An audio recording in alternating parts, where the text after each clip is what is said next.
Silvio Navarro, muito boa noite, seja bem-vindo. Vou trazer mais um trecho aqui da entrevista para sua análise, Silvio. O presidente garantiu que fará uma campanha para os aliados nas eleições municipais deste ano. No entanto, Lula admitiu que, por causa da base frágil do governo no Congresso, terá cautela ao escolher os candidatos que vai apoiar. Eu tenho que levar em conta que eu, embora pertença a um partido político, eu tenho uma base de apoio no Congresso Nacional que extrapola o meu partido político. Então eu tenho que levar em conta se nas cidades esse partido que me apoia estão disputando, eu tenho que levar em conta quem são os adversários.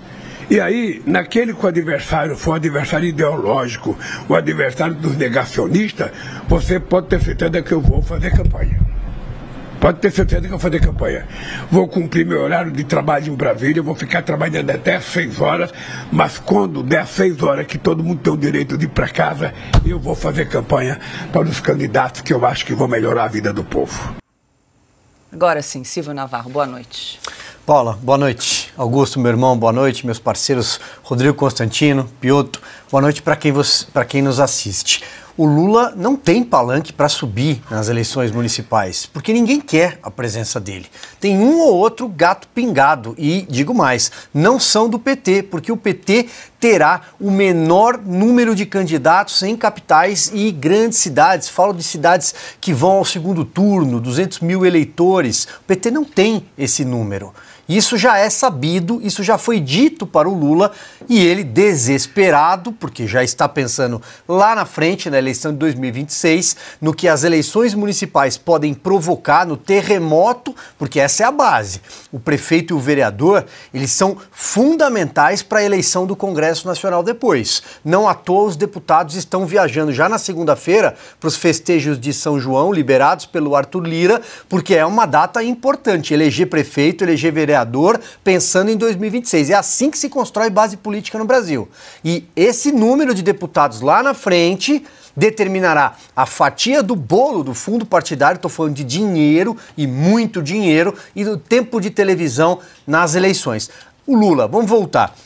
Ele falou em candidatos negacionistas, eu vou escolher aonde eu vou subir. O Lula estará na eleição mais importante do país, que é a eleição na cidade de São Paulo, tendo de apoiar o Guilherme Boulos, que até agora não encontrou uma roupagem para disputar essa eleição. Ele tem problema com uma fotografia ao lado de um apoiador dos terroristas, do Hamas. Ele não sabe como justificar. Ele tem na garupa uma vice pesada para carregar, Marta Suplicy, que voltou ao PT depois de ter saído do partido pelas portas dos fundos, porque, segundo ela, o PT tinha métodos pouco republicanos. Era um tempo de mensalão, de petrolão. Marta Suplicy terá de explicar, e aí eu não sei como vai funcionar esse diálogo com o Lula, por que ela chamou o atual ministro da Fazenda no passado de o pior prefeito que a cidade de São Paulo já teve. Eu concordo com ela, eu também acho que o Fernando Haddad foi o pior prefeito de São Paulo desde a redemocratização do país. Mas ela tem uma questão, e o Lula tem uma questão. Ele vai ao Rio de Janeiro, ele vai apoiar o Eduardo Paes, que está bem longe do PT. Quais são os candidatos dele no Centro-Oeste, nas fronteiras do agro? Quais são os candidatos dele no sul do Brasil? Não tem.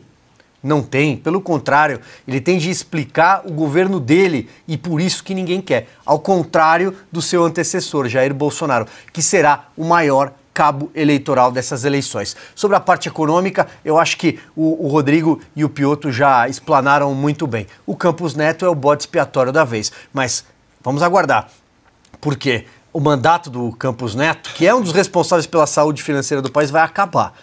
E talvez venha por aí um Guido Mantega, um Aloysio Mercadante, sempre pode ser pior. Augusto Nunes, muito boa noite, seja bem-vindo, até pegando o gancho do que disse o Silvio, né, Augusto, esses ataques aí feitos pelo presidente a Roberto Campos Neto acabaram aumentando aí as especulações sobre os cotados para substituir o atual presidente do Banco Central. Comentamos aqui ontem no programa, inclusive, Carlo Cauti fez menção ao ex-ministro da Fazenda, Guido Mantega, e também o atual presidente do BNDES, Aloísio Mercadante, entre os mais cogitados aí para o cargo. Até o final do ano, Lula deve decidir. Lembrando que Guido Mantega foi alvo da Lava Jato e Aloísio Mercadante chegou então a ser acusado de tentar obstruir a Operação Lava Jato. Boa noite, Augusto. Boa noite, Paulo. Por que ele não escolheu os dois para o Ministério da Fazenda, já que o Haddad confessou que não entende nada de economia? Começa por aí. Boa noite, Paula. Boa noite, meu irmão Silvio, meu amigo Piotr Costa, bem-vindo sempre. Boa noite a você que nos acompanha. A Paula foi generosa, né? Os mais cotados, cogitados, são duas ameaças. Esses aí que ele está querendo para o Banco Central. Agora, veja bem, também não vamos chamar de entrevistas, por isso que eu perguntei, o que não passa de uma discurseira, é um palavrório, que não há perguntas. O entrevistador, se é uma entrevista, tem que perguntar, mas peraí, você indicou 4 e os 4 votaram.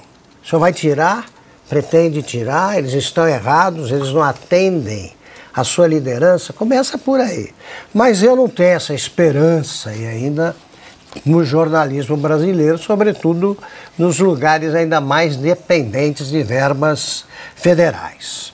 Bom, o Lula não entende nada de economia. Zero.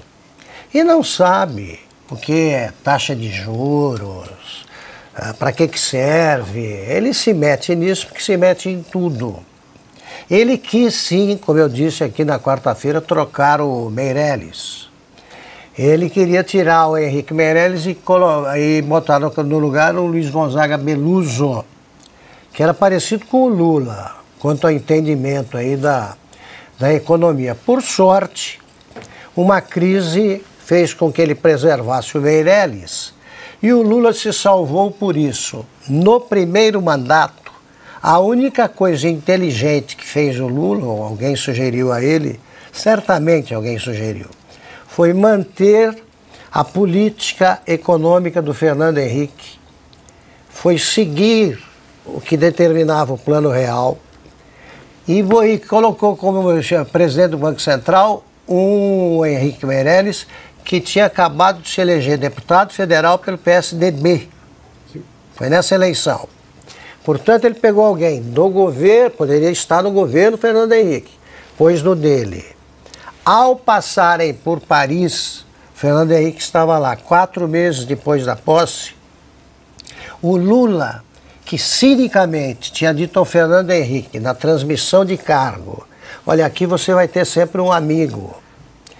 Ele e o Palocci agradeceram ao Fernando Henrique pelo país recebido, economicamente estável e tal. Mais alguns meses e começou a ladainha da herança maldita. Sim. Agora a culpa é do Roberto Campos Neto. Né? É esse, e ele vai substituir por esses 2 gênios da raça que nós vimos aí. Pois bem, é a turma voltando para o local do crime. O primeiro a chegar é o chefe. Vem os outros, esses ainda... O Mercadante já está lá. O segundo candidato é o Mantega. Tentou, não deu, entrar pelos fundos. E agora isso pode acontecer. É o que se pode esperar da cabeça do Lula. Um cara que não sabe escrever e nunca lê um livro, não vai entender nada de economia. Agora, governar é escolher. Ele deve escolher alguém que entende. Não, ele põe o Haddad e agora dá palpite no Banco Central com autoridade que não tem sequer para brincar de banco imobiliário. Não sabe, aquele brinquedo que a gente tinha na infância. Não consegue nem isso. Agora, não se preocupe com a campanha, presidente. Todos os adversários do PT fazem questão de dizer o nome do candidato que o senhor apoia. É a melhor técnica de campanha. Nas cidades menores, veja Itaquaritinga, O PT vai aparecer com a letra escondidinha, assim, lá ninguém usa vermelho, nessa cidade, eles não querem ser identificados. E se eu não aparecer, eles vão achar um favor. Ao contrário do que ocorre, como bem lembrou o Silvio, com o Bolsonaro. E quando não querem um presidente da República numa cidade, a coisa está feia. Mas não tem candidato em São Paulo, né? Não tem candidato no Rio e não tem candidato no Recife. Quer dizer, já no Nordeste, que é o último reduto dele, já não consegue indicar o candidato a prefeito da capital. Então, se ele fizer isso, aí é o enterro mesmo, sepultamento do PT.